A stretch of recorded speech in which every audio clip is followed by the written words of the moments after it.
The Scream franchise has a secret, and after rewatching all 6 movies and spending the last 48 hours mapping out every kill, every alibi, and every red herring, I have cracked it. Now, you might be thinking the killer is always the one who disappears off screen, or the new boyfriend with the sketchy past, but you'd be wrong. There's one rule, one consistent pattern back into the DNA of every single movie that points to Ghostface every single time. In this video, I'm going to break down that exact rule piece by piece and show you how it applies to every killer, from Billy all the way to the Kirch family. And once you see it, you won't be unable to unsee it. And it all starts with the one thing they all have in common. It's what I call the Victim Gambit. The single most effective way to throw suspicion of yourself is to become a victim. And in every single Scream movie, at least one of the killers is attacked by a Ghostface on screen. It's not a red herring, it's the entire playbook. They weaponize our empathy against us. But let's start with the original Scream 96. The final act, everyone's at Stu house, the bodies are dropping, and the number one suspect is Billy Loomis. He's been creepy, he's been possessive, he even has the motive. So what do the filmmakers do? They have Ghostface attack him. He gets stabbed and he's almost dying, so he's out of the picture. And for that crucial 5 minutes, you, the audience,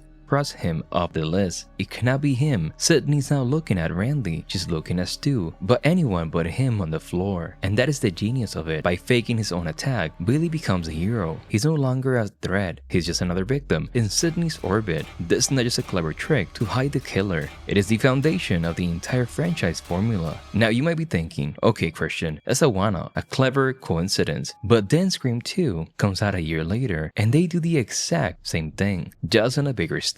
This time our prime suspect is not the boyfriend, it's the quirky, horror-obsessed film geek Mikey. He knows the rules of a sequel. He's always a little too eager, a little too close to the action. He's the perfect killer. And just like Billy, the script needs a way to make him invincible. So what happens? Ghostface bursts in, it's chaos, and just like that he's out. The playbook is identical. He's been neutralized as a suspect. The whole scene is designed to make her believe her new boyfriend is the killer. So the Victim's Gambit is not just about self-preservation anymore. It's an offensive weapon. Mikey uses victim status to isolate Sydney, to shatter her trust, and to point the finger directly at an innocent man. It's the same rule. It's more manipulative, more psychologically brutal. So the pattern holds. 2 movies, 2 killers playing the victim. But then came Scream 3, the one everyone thinks broke the mold. The Hollywood movie set, the convoluted backstory. Surely they changed the formula, right? This is the black sheep of the franchise, the solo killer, the weird almost supernatural tone with Sydney's mother. It's easy to think they abandoned the rules, but they didn't. They perfected them. Our killer is Roman Bridger, Sydney's secret half-brother and the director of Stab 3. He's a puppet master pulling all the strings from the very beginning. So how does the mastermind of the entire trilogy play the victim? He doesn't just get attacked, he actually dies. And this right here, midway through the final act, Roman is found dead. It's not a fake out stabbing like Billy. He's presented as a confirmed kill. The audience, the characters, everyone write him off completely. But how can you be the killer if you're already a corpse in a coffin? It's the ultimate execution of the rule. He creates the perfect alibi by removing himself from the game entirely. He becomes a ghost without a face in the narrative, allowing him to move freely and set up his final confrontation with Sydney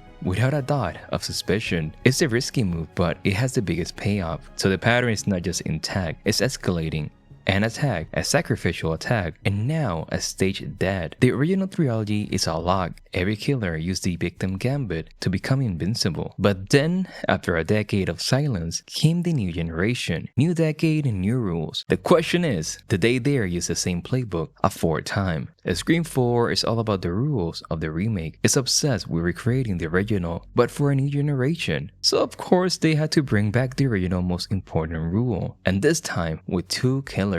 They gave us both a classic execution and a psychotic evolution of the Victim's Gambit. Let's start with Charlie. He gets a textbook application. In the middle of the kill, Ghostface grabs him, ties him to a chair outside, and forces Kirby to answer trivia questions. For all intents and purposes, he's a captive. It's a classic move, straight out of the original playbook, designed to position him as one of the good guys, completely powerless. It works perfectly to remove him as a suspect in the immediate chaos. But then there's Jill. Jill is different. Jill takes the Victim Gambit and turns it into a work of performance art. She doesn't just fake a stabbing to escape suspicion. She orchestrates an entire kill around herself and then proceeds to use her body to frame everyone else and emerge as a sole survivor. This is the rule turned inside out. She isn't just trying to escape suspicion. She's trying to steal the spotlight. She wants to become the new Sidney Prescott, and the only way to do that is to endure more pain, more suffering, more victimhood than anyone else. It's the Victim Gambit for the social media age, and it's the most meta the franchise has ever been. They took their most reliable trick and made it the actual motive for the killer. 4 movies, a perfect track record. The rule is not just a fun Easter egg, it's a load-bearing wall of the entire franchise mystery. But this brings us to the present, Scream 2022, a movie designed to subvert expectations at every turn. Surely this is where the rule finally dies.